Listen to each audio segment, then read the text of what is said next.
Shri Anurag Batra ji, Shri Sukumar Ranganathan ji, Sonia Singh ji, ladies and gentlemen, in Kerala we say, Elavarkum ende vandanam.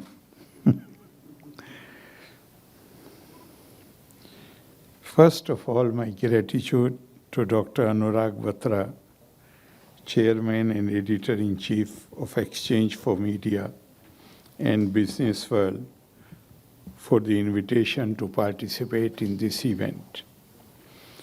My hearty congratulations to all the winners of today's awards. In celebrating your success, we are celebrating the lofty ideals of journalism, which is accepted all over the civilized world as the fourth pillar of democracy. In our own tradition, a media man, particularly a reporter, means one who has developed the capability to exercise full self-restraint, that is dam, and has overcome the feelings of ill will or affection. This is the literal meaning of Sanjay, the legendary character of Mahabharata, who was entrusted with the task to report the war between Kauravas and Pandavas.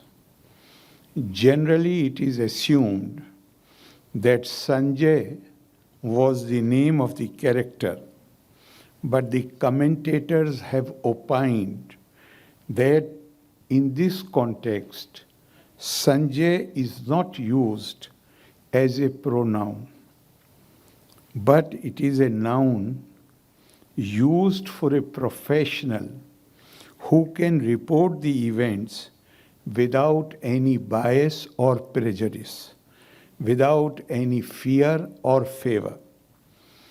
I am sure you would agree that Sanjay, who was a trusted employee of Dhritarashtra, the Kaurav patriarch, while performing his duties, acted fairly without showing any favor or bias towards the warring groups. It is this quality of the journalist that deserves recognition and celebration. Even otherwise, in Indian tradition, it has been asserted, Dharmasya vidhaya neko, ye ve prokta maharshi bhi, swam swam ashritte, swam swam vijnanam ashritte, damas tesham parayana. There are so many interpretations, commentaries, definitions of religions. And the erudite people of the past, they all agree on one thing, that self-restraint, control over your desires, your prejudices, your biases, that is the highest religion. I would also like to express my deep appreciation for the sincere and hard work of the jury chaired by Shri Sukumar Ranganathan to select the young leaders in English journalism. The lofty standards set by the jury to ensure that only the best of the best would figure in the list is evident from the fact which has been pointed out earlier, that only 18 or 19, I have the figure of 18, only 18 have been selected for the awards. I am informed that this initiative, that is the second edition of E4M, has been curated by Shri Ruhail Amin, senior editor, Exchange for Media. We all know that Exchange for Media has been reporting on media marketing, advertising, and communication for the last 22 years. And its editorial platforms have been receiving respect and acceptance all over the country.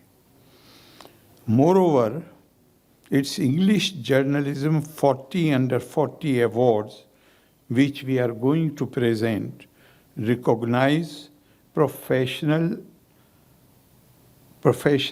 across print, television, and digital media.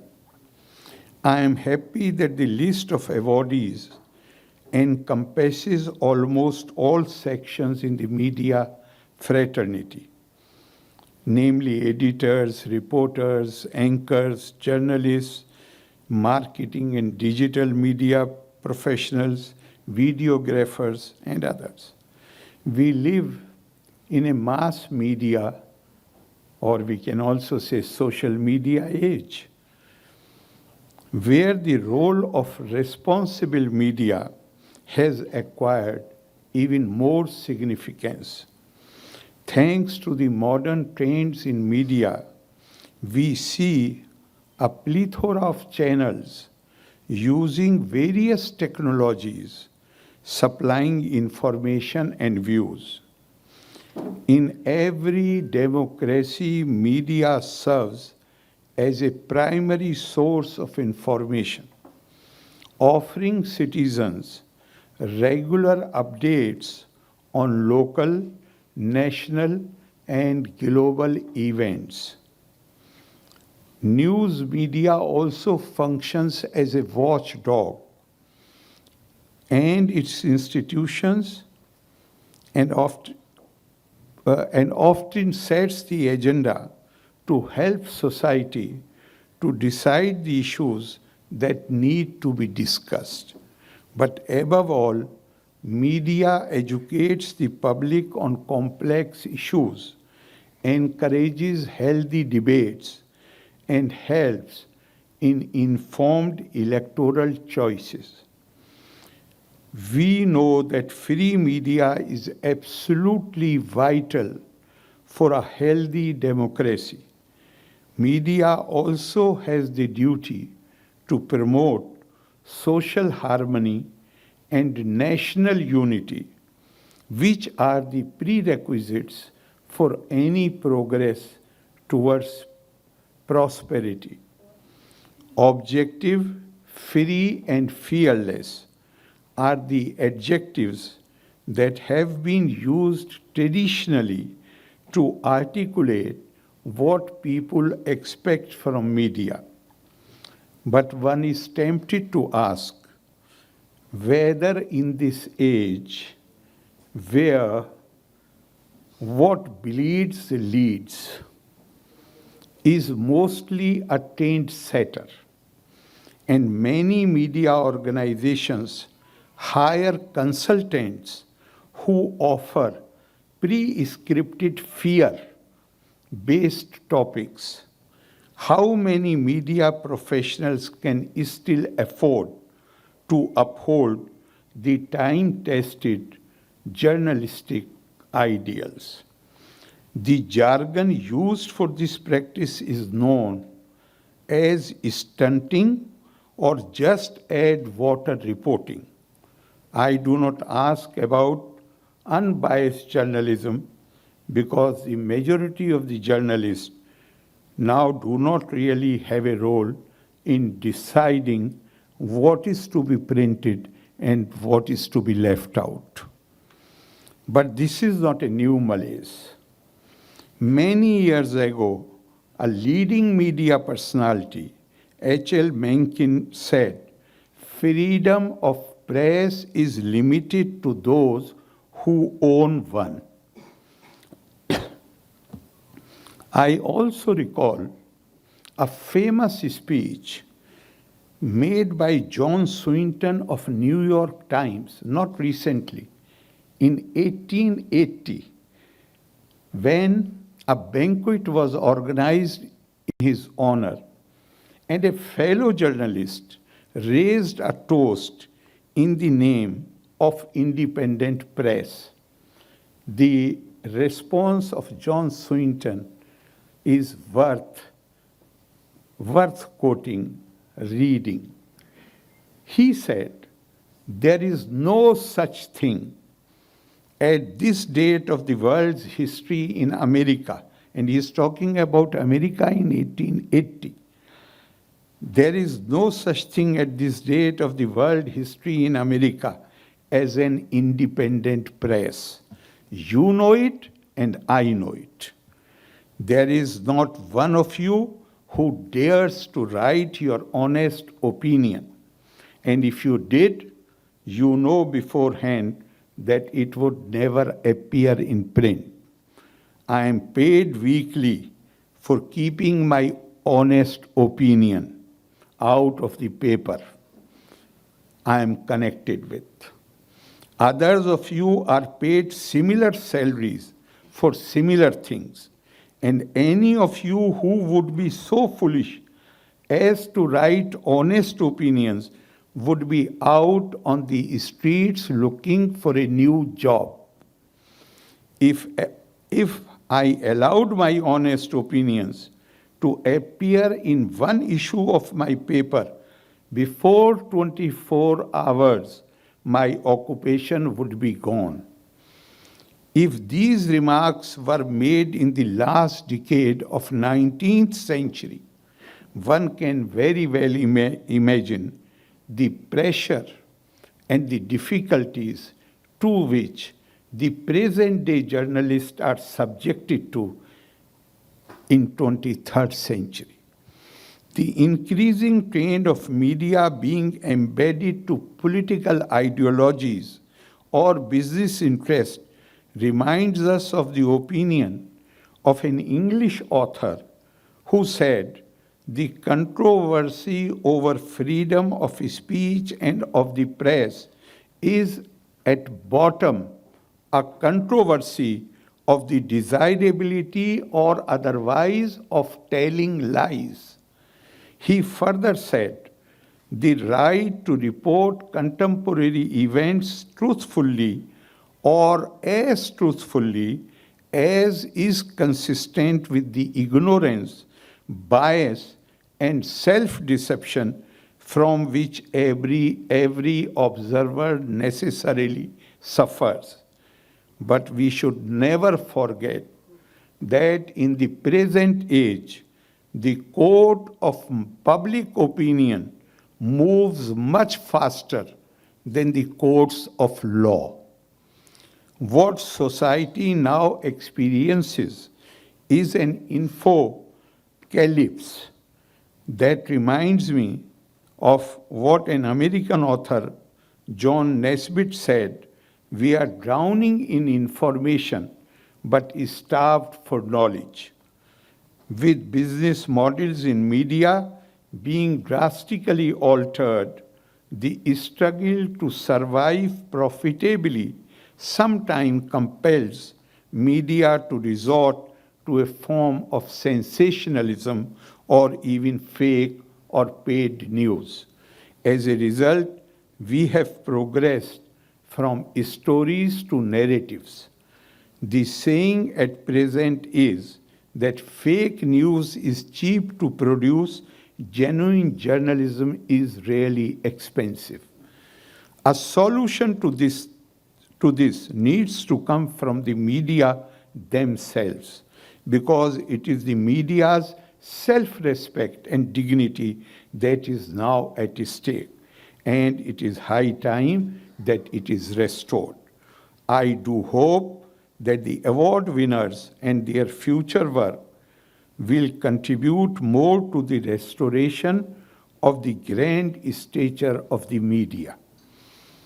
The winners, when I say grand stature of the media, something which happened in my office when I was industries minister came to my mind.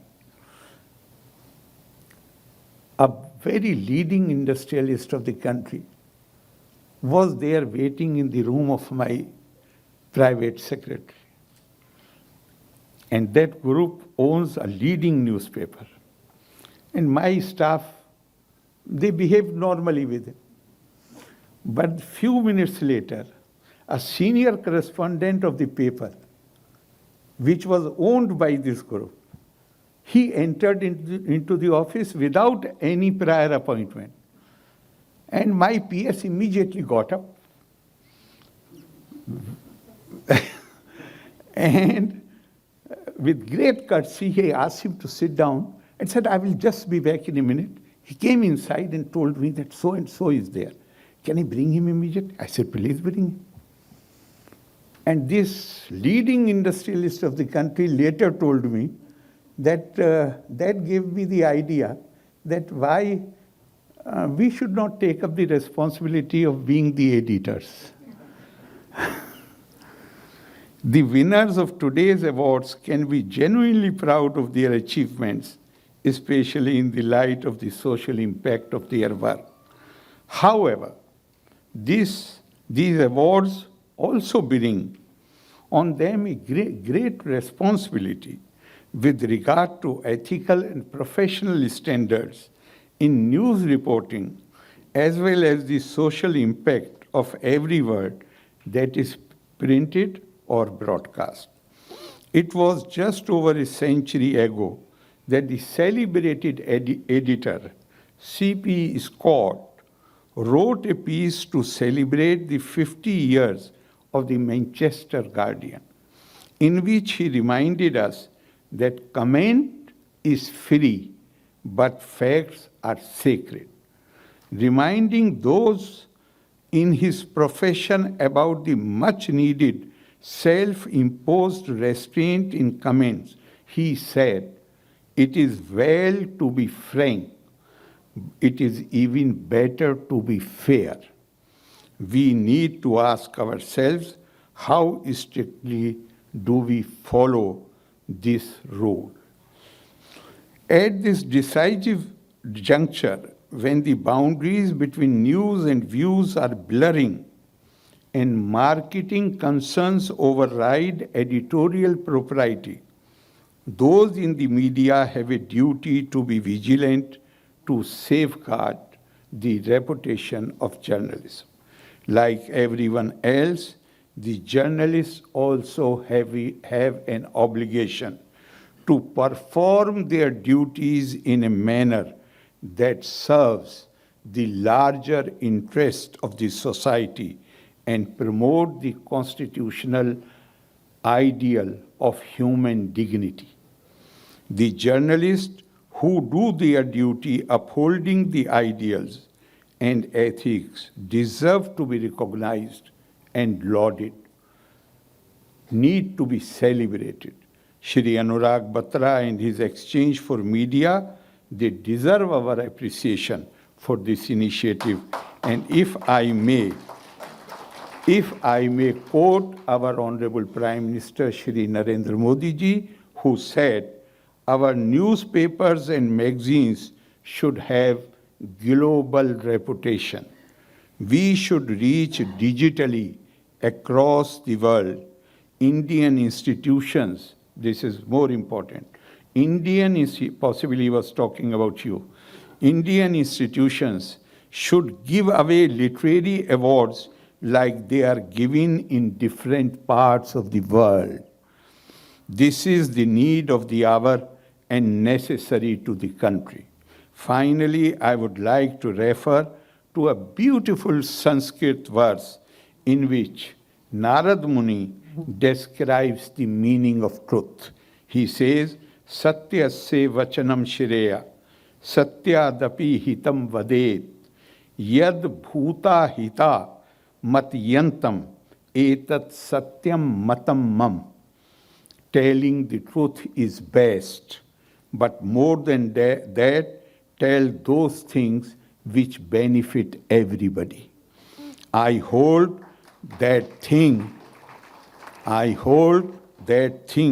which is beneficial to large community is actually truth. I hope all of us, including our media people, will hearken to this call and will ensure that ultimately it is our Rashtriya Dharma to pursue public good through our actions. Loka samasta sukhino bhavantu. Thank you very much. Jai Hind.